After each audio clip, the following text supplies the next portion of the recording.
Inner Voice, a heartfelt chat with Dr. Foojan. What if your emotional life didn't have to feel like a constant reaction or a constant recovery? Welcome to the International Awareness Integration Institute Virtual Clinic, a global online clinic offering psychotherapy, coaching, integrative well-being services, and mind-body practices, all in one place. At International Awareness Integration Institute, we don't just talk about change, we train it. Our work is guided by awareness integration theory, an evidence-based psychological and educational model designed to reduce anxiety and depression patterns, strengthen emotional regulation, and help you build a life that feels meaningful, steady, and fulfilling. Whether you're navigating stress, relationship strain, burnout, life transitions, trauma symptoms, or simply the feeling that you've outgrown your old life, you'll find a clear path forward here, supported by licensed professionals and expert practitioners. If you're ready to feel better, think clearer, and live fully, join the International Awareness Integration Institute Virtual Clinic today. Visit awarenessintegration.com and book your first session or join our membership. For so many people, it's happened to me many times in my life, is you stop listening because you're so pressed by the external, by the urgent and what you've got to get done, or just societal norms, expectations your parents have on you, whatever the tribe that you're in. And so we get so busy just trying to live this path that was already created for us that we don't take the time to sit back and listen. And so what it usually takes is either an extended vacation or some kind of crisis. You know, as you would know from your work with people, some kind of crisis hits, and now people look inward and they begin to listen, sometimes for the first time in years, about, wait a minute, how did I get here? And where did I make a wrong turn? And what should I be doing with my life? Because I don't know if Introducing a powerful new update from the Foojan app. Now with flexible subscription plans to fit your journey monthly, quarterly, or yearly. Our new AI-driven onboarding customizes your path to feeling better, faster, and enjoy a refreshed experience with stunning 3D interactive videos. Update now. Empower your inner voice with Foojan. Download today. If you've been doing your best, but still feel stuck in anxiety, relationship stress, or the weight of old patterns, this is where things begin to shift. At the Awareness Integration Institute Virtual Clinic, we offer something different. We provide two pathways forward. In psychotherapy, our licensed clinicians help heal unresolved trauma, reduce anxiety and depression, and navigate life transitions. In coaching, our certified coaches help you build confidence, leadership, and relationship mastery, turning insight into decisive action. Both are guided by Dr. Foojan Zeine's evidence-based awareness integration theory, a structured roadmap from awareness to integration to action. During our summit, save 25% on all services from March 22nd through 29th. Visit awarenessintegration.com to book your first session or request to be matched with the right provider. Welcome to The Inner Voice, a heartfelt chat podcast. I'm your host, Dr. Foojan Zeine. I'm a psychotherapist and author and the founder of the Awareness Integration Theory and the International Awareness Integration Institute. Today, I will be talking with James Robbins. He's an international keynote speaker, author of 9 Minute on Monday and The Call to Climb, and a leadership advisor to Fortune 500 companies, where he has coached and supported up to 50,000 managers nationally. He helps people uncover purpose, build resilience, and lead with clarity and heart. Today, we will be talking about his latest book, which is really a story from his own world and how he has really connected with who he is and how that process has supported him, not only to lead his life, to support all the leaders, and definitely support you in how to connect with yourself and your soul in leading, in your leadership style, in the way that you are in the world for yourself and others. The book is called The Call to Climb. Now, we had a really amazing experience of talking about the different styles of leadership, what works for you, not only the company you work for or the industry that you work with, but also for you, because it matters. Who you are matters, and the way that you create the world and the impact of the world matters. So this is what the conversation will be about, and I hope you enjoyed as much as I did. Now, be sure to subscribe to my podcast on my YouTube channel. Connect with me through my website, foojanzeine.com. Remember to go to awarenessintegration.com. We have this amazing online clinic for coaching, for psychotherapy, for mind and body, for functional medicine, which everything that you might need in order to have a well-being, mental well-being, which will cover all of the mind and body and emotions together, is offered with amazing people for you. Awarenessintegration.com. We have membership plans. We have, you could just enjoy one of the services or be a part of the member. Go to Foojan app and explore who you are and what's best for you in different kind of relationship. People have gotten almost 70%, 75% fulfillment in life as they've gone through the Foojan app. And we have Mira, which is an AI chatbot, which is trained in awareness integration, which can give you skills and is there for skill building. Can't wait to hear from you. So without further ado, here's James Robbins. Listen up if you want to promote your personal growth and self-awareness. I found the Foojan app last month and I have been absolutely loving it. I personally have never learned guided meditation, but thanks to this app, I now have learned incredible tools for my own stress relief and emotional self-awareness. Not to mention, there are self-evaluation tools and professional coaching available to utilize however your journey to self-discovery takes you. Join Foojan today and redefine your life one step at a time. Now, sometimes the mind understands, but the body still holds the stress. That's why the International Awareness Integration Institute Virtual Clinic offers mind-body services that help you regulate your nervous system, restore calm, and return to yourself physically, emotionally, and mentally. Our reflective practices include guided mindfulness, breath work, yoga, and grounding exercises, and specifically curated to support emotional regulation and physiological calm. Our somatic integration practices are a refined body-led approach where healing begins with presence, working with breath, sensation, posture, and gentle movement, so resilience becomes felt, not forced. And for those who want deeper whole person support, we offer functional well-being guidance, addressing the interplay between hormonal balance, digestion, sleep architecture, and lifestyle factors with a root cause holistic framework. This is not self-care as a luxury. This is self-regulation as a life skill and a pathway to fulfillment. Choose the support your body and life have been asking for. Visit awarenessintegration.com to join a weekly meditation, explore somatic healing, breathwork, yoga-inspired movement, or functional medicine services, and start feeling the difference.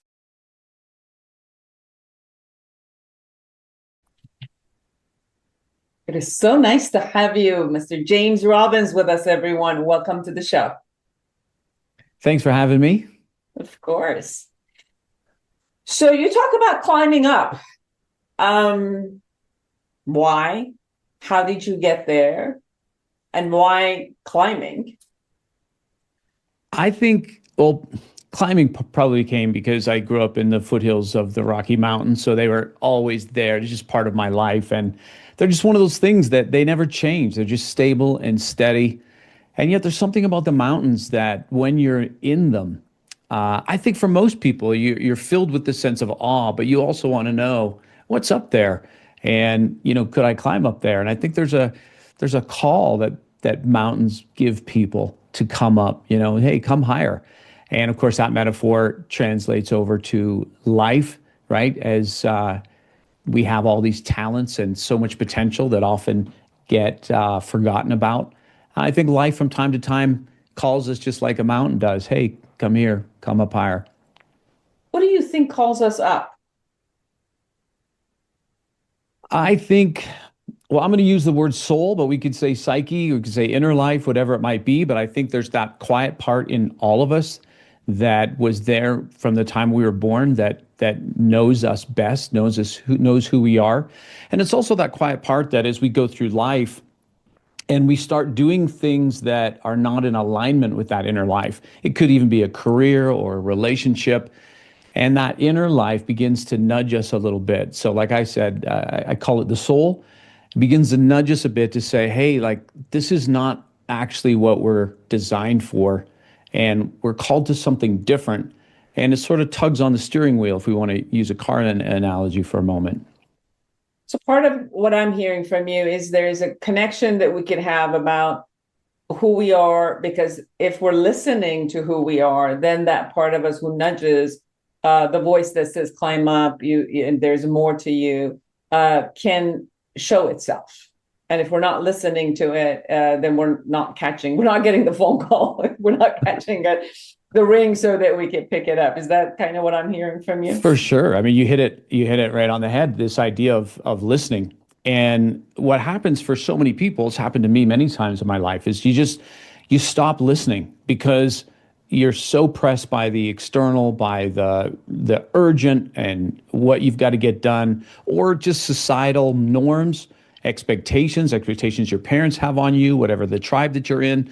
And so we get so busy just trying to live this path that was already created for us that we don't take the time to sit back and listen. And so what it usually takes is either an extended vacation or some kind of crisis. You know, as you would know from your work with people, some kind of crisis hits, and now people look inward and they begin to listen, sometimes for the first time in years, about, wait a minute, how did I get here? And where did I make a wrong turn? And what should I be doing with my life? Because I don't know if it's this.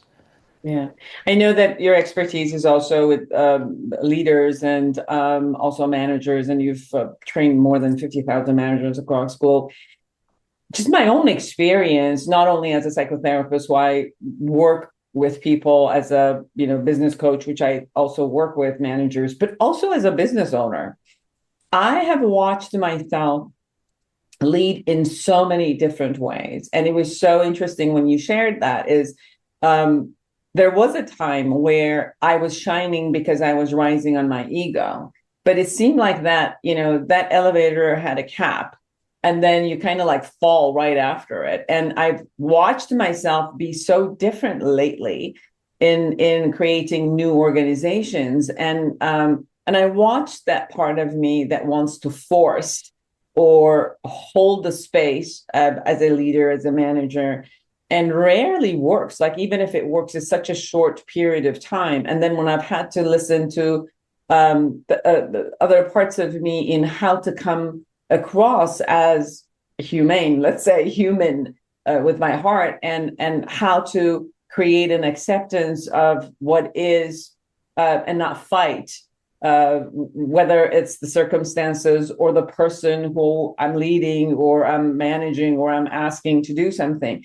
The distinct difference between my own leading styles have been interesting. Like, watching myself grow from that angle has been really interesting. I wanted you to share what not only your experiences, but how do you go about leading the leaders and the managers through this process of climbing up? Yeah, so much of my career is just, helping leaders lead better. And when you think about it, Dr. Foojan, like, we all come to leadership through the same door. And it's because we were good at something and people respected us, trusted enough, and then they said, hey, you're going to be a manager, especially in a corporate setting, or you start your own business. But you don't start your own business to become a leader. You start your own business because you have this idea you want to get out to the world. But eventually, all of a sudden now you've got to lead people, which is a completely different job description than whatever got us to that place in the beginning. And so we're thrust into this role where it's like, oh, now my success actually is no longer about my output. My success is now linked on, can I get these people to create output? And so what we do is we default to the only examples we have as a leader, which is any of the bosses we've ever had in our life, which is often a very limited set. So for me, when I graduated from college, and then soon after I was promoted to be a manager, well, my view of leadership was 2 or 3 bosses I'd had who, one was a real driver, the other one was just like do it my way, another one was like very pushy. And so I began to think, oh, well, that's leadership. I've got to step into that, not understanding that leadership is less about what you do and more about who you are. And what young leaders need is the permission to bring themselves to the role, that authenticity, right? So I'm more of a coaching leader, more of a servant leader, and there's a great strength for that. Some leaders are more drivers. That's okay as well, but you just have to understand your style. And again, that goes back to what you said earlier about listening. So if I start leading in a way that I go home at night and I feel terrible, like, oh, I hate that I hate that I had to be so hard on my staff, and I keep doing that again and again and again, well, something's out of alignment even with how I'm leading. So it's not like, well, I'm not cut out for leadership. No, it's I'm not cut out to lead like someone else, but I am cut out to lead like me. And when leaders are able to get to that place to know that, hey, who I am is enough, I just need to bring the best version of me, and now I can apply leadership skills, of course, that's when leaders really step into their own. I love what you said, which is, how do I find who I am, though? So, right, like to go beyond what you just shared. So there is a me that what you said beautifully, which is we role model out of from the leaders, whether, for maybe possibly our first leaders were our parents, whether we accepted them or not, like we would accept them if it worked for us, and then we would resent them if it didn't, right? And then we would go into companies and then have bosses and leaders, and we would pick and choose which part of these people I like, because if I like this type of leadership that this person did, then maybe that's what I can see in myself, right? So if I'm liking it, maybe I have that. Maybe that's a role model where I can take what that is. And sometimes we like a part of a person's quality or behavior, and we try to role model and do as they do. And then we find out that all of that is not a match. Let me give you an example. I remember I was working for a company where it was a nationwide company, and I started working with them. And then they kept telling me at the beginning that you're not meeting numbers. You got to meet numbers. This is what you got to do. And I said, well, how do I meet numbers? And they said, well, look at these group of people and follow them. These are the best in the company nationwide, so follow them. So I started following what they were doing. And I started doing that. And then in my next evaluation, I was leading the whole nation. I had the numbers up and all of that. And, and I'm hearing my boss telling me how great I did. And then she said this sentence, which is, in the company now, they call you a barracuda. And I didn't even know what barracuda meant. And I said, what is a barracuda? And she says, oh, they just tell you because you're very powerful. So I went back to my desk and I started searching, what is a barracuda? And I saw what it was. And I came back and wrote my resignation letter. And she says, what is going on? I said, if I've turned out what you told me to role model, and I did, and I'm getting to see that people are calling me a barracuda, that's not my identity. That's not who I strive to be, or I see myself as someone that I can be proud of myself. If people are calling me a barracuda, now remind you, I was like 23 at that age. And she was shocked. And no matter what, I came out of that company. And this is what we were saying is like, okay, you role model, and then you keep finding this matches who I am, or it just doesn't match who I am. Although it might get you the numbers, although it might get you the money you want, but is it truly who you are? How do you guide a person to find who they are in the style that they lead, that they can be proud of when they go to sleep at night? Yeah, thanks for sharing that. Like, that's such an on point story with exactly what we're talking about. And that's exactly what happens, right? We get into these lanes, and before we know it, we might even be having success externally, but we're not having success internally. And at the end of the day, right, you don't want to live your life and get to the end where you are validated externally for making some company richer, but you sacrifice so many things internally. So we all understand that concept. So one of the things I do is I take people through an exercise called leadership philosophy. We do this in one of our courses, and we get leaders to sit down and think through first of all, what does leadership mean to you? Not to your boss and not to your parents but what do you think leadership is? And then we get them to think through some values. What are your values? And we do that by having them look at leaders in the past that have really impacted them in a great way. Well, what did you like about those leaders? And then also leaders that we didn't like to work for. We might even hate them, right? Like we just hated working for them. Well, there's a reason we hated working for them, because they violated some sort of value inside of us. But that's important to know what those values are. And then the third step is we get people to look at what's your one or two default styles. And there's a lot of leadership styles out there. Daniel Goleman has 6 styles that are probably the most popular, right? Being a servant leader, coaching leader, visionary leader. Well, which one or two do you most resonate with? And then we get them to put all that together, and then what do you expect of people and what can they expect of you? And so we get people to create this philosophy. It's more like their leadership identity. Write it down on a piece of paper, and then they give that to their employees and just say, this is me as a leader, and this is what I will always try to be consistent with, because it has to be authentic. And it's also a way for us to be accountable to those that we lead in terms of being a good leader. So that's a one simple way right there to do that. Beautiful.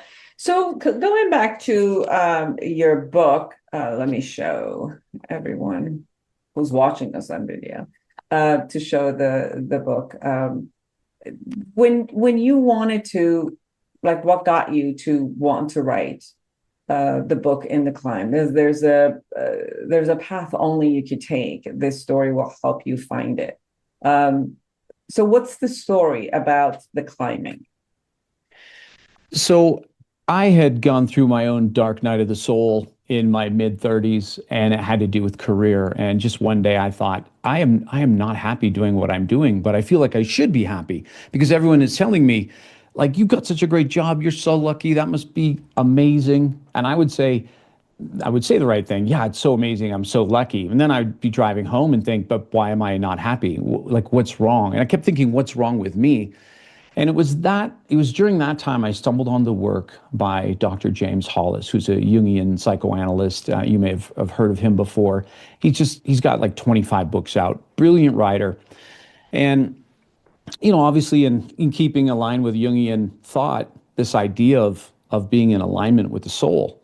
And as I read that stuff, I thought, that's my problem. And Dr. Hollis talks about how the soul summons us to have a conversation, but most of us avoid the appointment because we get too busy.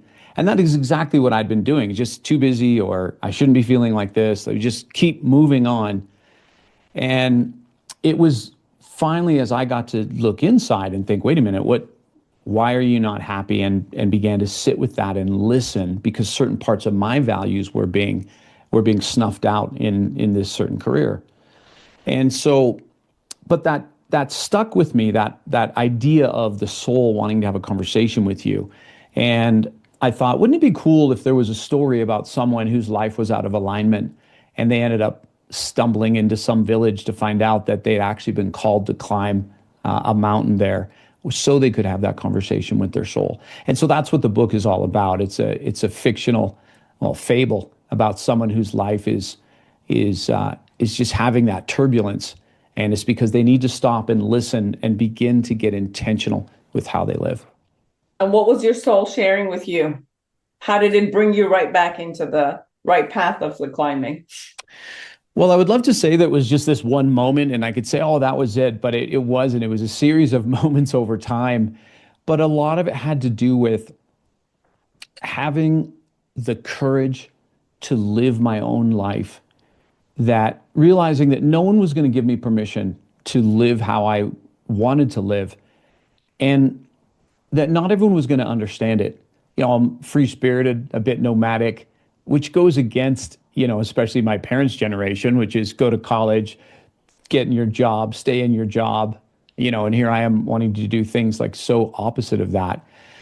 And so that was really the big understanding for me, was that no one's going to give you permission to live your life. You've got to seize that and live that. And, there's all sorts of things to work through, right? Like what people think. And even when you think, oh, I don't care what anyone thinks, then pretty soon you find out, oh, wait, I do care. I care here, I care here, I care here.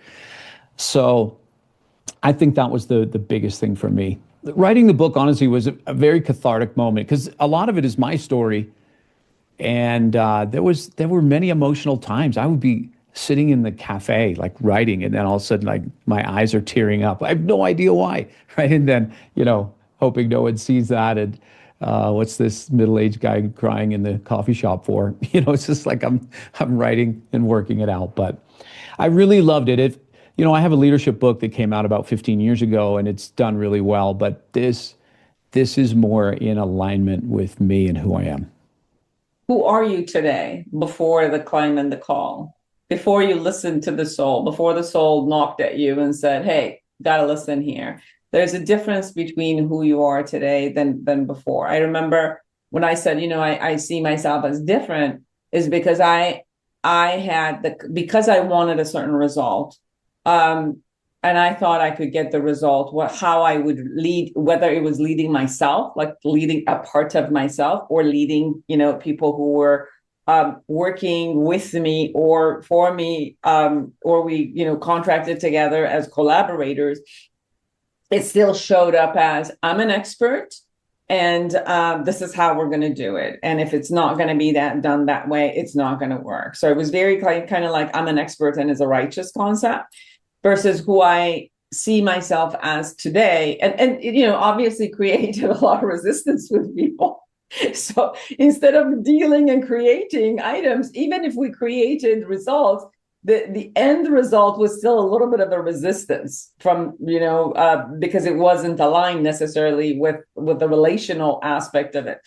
And I know who I have become is that relationship has become as equal as creation of the result. So it's, I value where I come from toward that relationship that is there. Because obviously we don't do things alone. Like there's no way of we at any point in life doing anything kind of alone. There's a accumulation of a lot of people around us, with us, and this interaction that creates a result.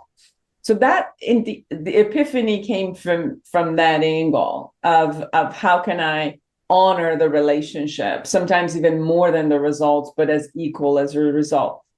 What was your experience of before and after of who you have? Although I know it's not like one moment that you have the epiphany and everything changes, and it's a gradual climb to who you are today.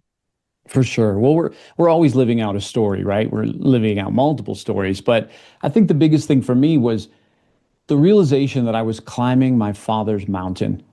I was climbing my father's mountain, his idea of success, his idea of work ethic, his idea of what a man is, what a man should be. And my father was a great man. In fact, it was 1 month ago today, my father passed.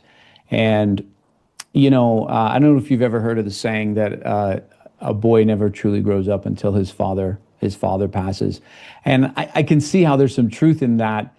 But it was realizing that so much of my world that I had built, masculinity, again, success was all about like make more money, work hard so you can provide for your family. Yeah, all good things. But where that would carry over in my life is I would be thinking, okay, let's create a new business idea. Oh, let's capitalize on AI. Oh, I could do this. I could make money doing this. I could make money doing this. And all those things were true, but they're not my mountain. Like my mountain to climb is really to serve and give back to the tribe, to help people unlock themselves from these limiting stories and these limiting beliefs. And to do that in the context of nature, mountains, possibility, you're called for more, the soul, the psyche, all of that. It's just my message. And I think I never gave myself full permission to go, this is your calling and go and do that. There was always this, but what will people say? What will people in the leadership community say, right? Like I work with big Fortune 500 companies, helping them grow and teach their leaders.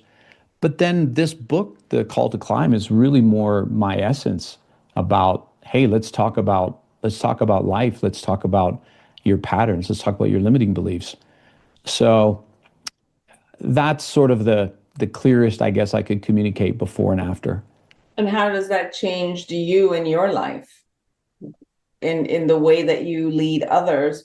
Because you've shifted, and now you're saying that how I'm coming across is really checking in, listening to me, and being true to myself, and that's what I'm bringing to my tribe, right? And that's how it's changed. How it also changed my coaching to the leaders in management. Now, when you look at your shift and the shift that you're bringing to the management and the leaders you're working with, how does that transform the end result for you and them? For sure. So for me, I'm definitely a lot less performative than I would have been in the past. I've been on stage a lot. I'm a speaker, so there's a performance element to that. But I'm more vulnerable. I'm more myself. I share more my stories, my weaknesses, my failures, which honestly then makes me connect more with audiences. With people that I'm coaching, or let's say I'm working with a bunch of managers for a Fortune 500, that can be a challenge because they are in a system that does reward a certain type of person, right? Like you saw in the company you worked for until you realize, wait a minute, I don't want to be this kind of person. You leave. Well, a lot of people don't have the courage and strength to do that, right? To say, wait, this isn't me. They just go along with it. And if you go along with it long enough, you sort of just dull yourself to it and it becomes your new normal, but you're not fully satisfied inside. So part of my job working with big companies, it's a little bit of a balancing act because there's certain things you've got to do. You've got to hold expectations high. You've got to hold people accountable, but it's the way you do it. And so anyone who's heard my leadership stuff, I'm really big on people leadership. Care about your people more than anything. If you just care about your people, it's the superpower because now it's easier to hold them accountable. It's easier to motivate them. It's easier to call them higher, but it begins with, I'm going to care about you. In whatever way I show that, I'm just going to be committed and care about you. And that's probably the biggest thing I try to help managers do. Well, let me see. Again, I want everybody to go get this book. It's a beautiful story, which has a lot of amazing points in it. There's a path only you can take. The story will help you find it. The Call to Climb. It's a soul steering journey to discover your purpose, rewrite your story, and step into the life you were meant for. Is there anything we haven't shared that you really want people to know? I think if I was going to share one thing in closing, my early career when I first got out of college, I ended up working in ministry, which was something I totally didn't ever think I would do. But I liked it because it was about helping people.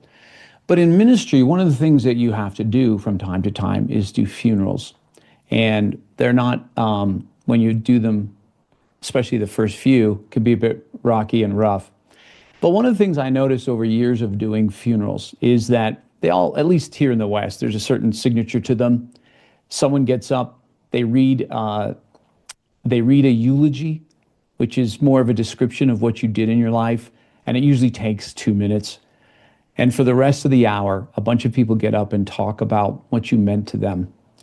And I thought, if that's sort of our final curtain call, that what we accomplished just gets summed up in 2 minutes, but the real impact is actually the lives of those closest to us that we impacted.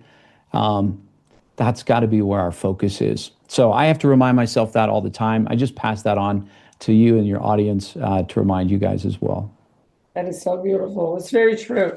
One of the concepts that I share with people who keep saying it's too late, I don't know.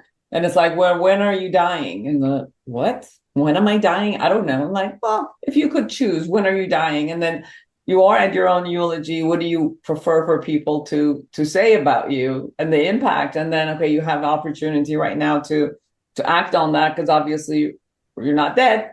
You still got, to show that so you can create that impact. But that is so true that what ultimately, and I think there's a saying in the Hispanic and I think Mexican culture that says you're only alive until the last person who remembers you hold them in your memory. So it's the impact that we've left, and every time they think of us, does it bring a warmth and a smile in their face, or every time they think of us is like, ugh, is that the impact we left for them? So that's so beautiful to be able to create that.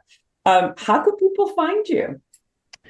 If people go to jamesrobbins.com with 2 B's, they can find me there. The website for the book is iwillclimb.com, not to confuse you with 2 links, but if you go to jamesrobbins.com, you can find me and the book, I Will Climb. And we will put it on the show notes, everyone, so you could definitely check on the show notes. Thank you so much for taking the time to be with us. Dr. Foojan, thank you for having me on the show. It's really my privilege. And for all of you who are out there, create an amazing life for yourself and everyone around you. And until next week, bye-bye. Awareness, integration theory, certification programs. If you're a psychotherapist, clinician, or coach ready to elevate your impact, I invite you to become certified in the Awareness Integration Theory, AIT model.